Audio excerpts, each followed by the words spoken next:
Ini adalah hadiah seharga 100 juta. Ingin membawanya pulang, harus mendapatkan kalkulator di menara tinggi. Orang yang memikirkan untuk mencapai langit dalam satu langkah. Datang berkerumunan. Xiao Shuai malah tertawa. Menyerang dari depan hanya akan gagal. Orang yang di bawah tidak akan membiarkanmu memanjat naik ke atas. Jalan yang benar sebenarnya ada di langit. Xiao Shuai berjalan di rel baja. Bermaksud dari atas, langsung sampai di puncak menara. Tapi di saat ini, ternyata ada yang mengontrol drone tersebut. Ingin menggunakan lengan robot mengambil kartunya. Orang yang di bawah menggunakan ketapel atau kaleng kosong menyerang drone itu. Berhasil membuat drone itu mundur. Tapi, orang-orang juga mendapatkan Xiao Shuai yang berjalan di kabel baja di udara. Jarak dengan kartu sisa sedikit. Rel baja yang di bawah kaki Xiao Shuai tiba-tiba berpindah. Ternyata di belakang ada orang yang mencegahnya. Melihat kartu sudah mau diambil orang, Xiao Shuai hanya bisa bertaruh. Tapi kartunya tidak terambil olehnya dan dia malah terjatuh. Untung kalkulatornya menggunakan sidik jari. Orang yang paling pertama menyentuhnya yang bisa menggunakannya. Xiao Shuai memenangkannya. Tetapi dia tidak mau hadiah 100 jutanya. Tapi memilih belakang kartu ini. Di belakangnya adalah kesempatan untuk merubah hidupnya sekali. Xiao Shuai datang ke depan sebuah rumah mewah. Menggunakan kartu sensor untuk membuka pintu. Konglomerat yang membukakan pintu itu memberitahu Xiao Shuai bahwa pemerintah demi membayar hutang negara sedang berencana membuat uang baru, membekukan rekening. Jika memang dilakukan, semua orang akan kehilangan hartanya. Hanya sedikit pemerintah tingkat tinggi yang tahu duluan info ini. Bisa selamat, hari konglomerat sudah tidak banyak lagi. Dia berharap di akhiratnya bisa membantu rakyat-rakyat untuk mencegah penerapan undang-undang tersebut. Memerlukan dana 100 miliar, menyuap pemerintah tingkat tinggi, dan harta konglomerat totalnya hanya 50 miliar. Sisanya memerlukan Xiao Shuai dan orang lain untuk mengumpulnya. Sekretaris membawa Xiao Shuai mengikuti sebuah lomba. Penghakiman yang paling terakhir adalah timbangan dunia. Peraturannya adalah 2 orang menggantikan hartanya dengan emas batangan. Membandingkan beratnya, yang gagal akan bangkrut, yang menang hartanya akan bertambah 1 kali lipat. Permainan ini bisa mengumpulkan keluarga, teman, pendukung untuk membantu. Kunci kemenangan adalah kedua sisi sebelum lomba. Harta tersembunyi yang disiapkan, dan penonton di tempat, bisa bertaruh di kedua sisi. Harta berlimpah, dan orang yang mendapatkan hati dan pikiran rakyat, baru bisa menang. Xiao Shuai mulai menghitung kartunya sendiri. Adik dari konglomerat, ada tanah seharga 5 miliar. Teman baiknya juga memutuskan untuk mendukungnya.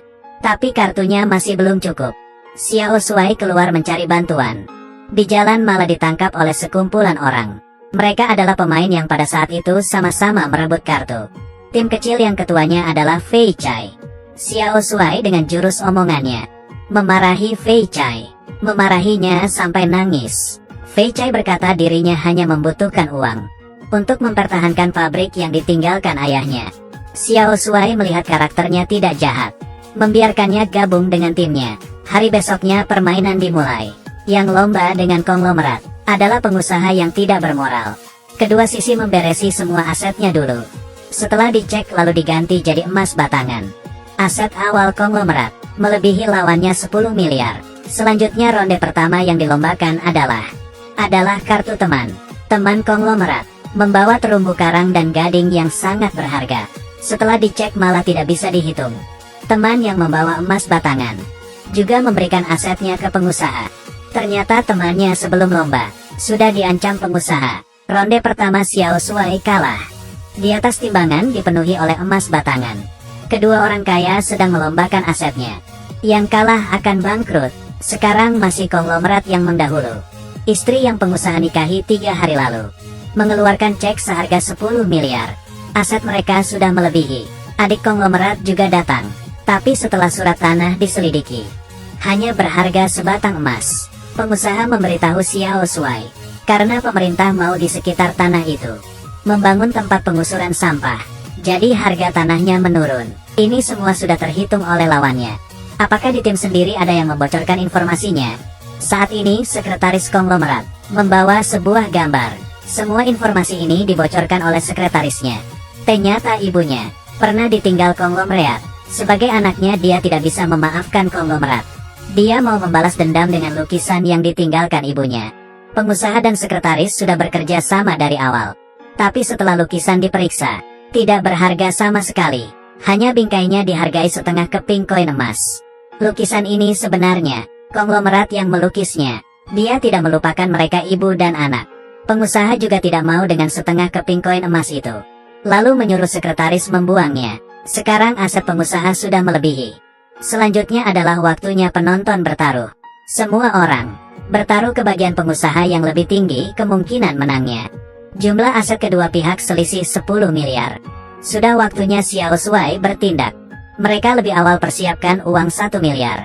Hanya memenangkan 10 miliar sudah bisa mengembalikan situasi. Tapi semua tempat berjudi kartu hari ini sudah tutup. Apakah ini juga dalam hitungan pengusaha? Saat penting, wanita yang bekerja di sana yang berpangkat tinggi memberitahu dia. Sekarang masih terbuka. Hanya tersisa permainan bungee jumping. Tapi permainan ini di 10 tali, mengambil salah satu tali pengaman. Kalau salah pilih maka akan kehilangan nyawa. Pengusaha ingin memaksa Xiao Shuai sampai ke jalan buntu. Wanita yang bekerja di sana yang berpangkat tinggi diam-diam memberitahunya. Cara salah satunya, tahu duluan nomor tali pengaman. Xiao Shuai langsung terpikir satu strategi. Di ketinggian ratusan meter, puluhan orang sedang mau melompat. Setelah hitungan mundur, semua orang terjatuh. Tapi tali pengaman kali ini hanya ada satu yang asli. Orang lain jatuh ke lantai dengan kuat. Hanya satu yang beruntung yang hidup. Xiao Shuai demi mengumpulkan dana, mau tidak mau harus ikut. Ini adalah permainan 9 mati 1 hidup. Dan dia juga mau bertaruh dengan uang 1 miliar. Jika menang akan menjadi 10 miliar. Tali dari nomor 1 sampai 10. Membiarkan Xiao Shuai memilih dengan suka hati. Tapi yang dia tidak tahu adalah, di ruangan kendali, bisa sesuka hati mengontrol tali pengamannya. Jadi dia pilih tali manapun tetap sama. Tapi Xiao Shuai juga punya strategi yang sama. Dia menyuruh temannya mematikan listrik di ruangan kendali, membuat mereka tidak bisa merubah tali pengamannya. Selanjutnya temannya satu lagi, Xiao Mei, membongkar tong sampah, mencari tiket pertandingan sebelumnya. Angka yang tidak ada adalah angka tali pengaman. Xiao Mei dengan cepat ke tempat pertandingan. Tapi dari bentuk mulutnya, hanya bisa tahu antara nomor 10 atau 9. Xiao Shuai memilih nomor 10 yang salah. Tapi di saat terakhir dia melihat tangan Xiao Mei tiba-tiba ganti ke nomor 9. Berhasil hidup. Xiao Shuai membawa uang 10 miliar emas batangan. Lalu menyuruh orang Fei Chai mengontrol drone, meletakkan emas batangan satu persatu di timbangan. Penonton juga mulai membuat taruhan di tempat mereka. Aset kedua pihak dengan cepat seimbang. Selanjutnya kedua orang naik ke timbangan untuk ditimbang. Ternyata bagian pengusaha lebih berat. Apakah beneran Xiao Shuai akan kalah? Jarum jam berjalan cepat.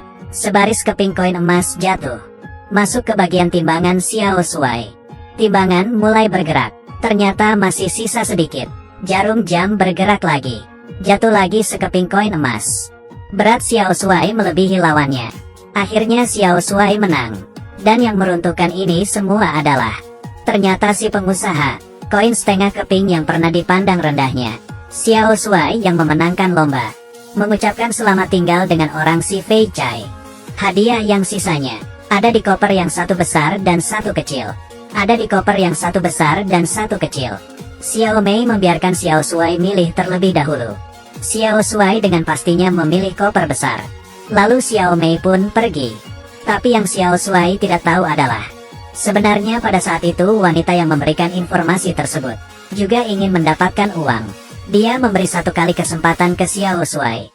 Jika Xiao Shuai memilih koper yang besar, maka akan kehilangan semua karena rakus. Xiao Shuai kembali lagi ke kehidupan yang tidak memiliki apa-apa. Tapi Dameng percaya, masa depannya itu cerah. Jadi semangatlah anak muda, berjuanglah dengan keras, hingga bisa bertemu dengan keberuntungan yang tak terduga.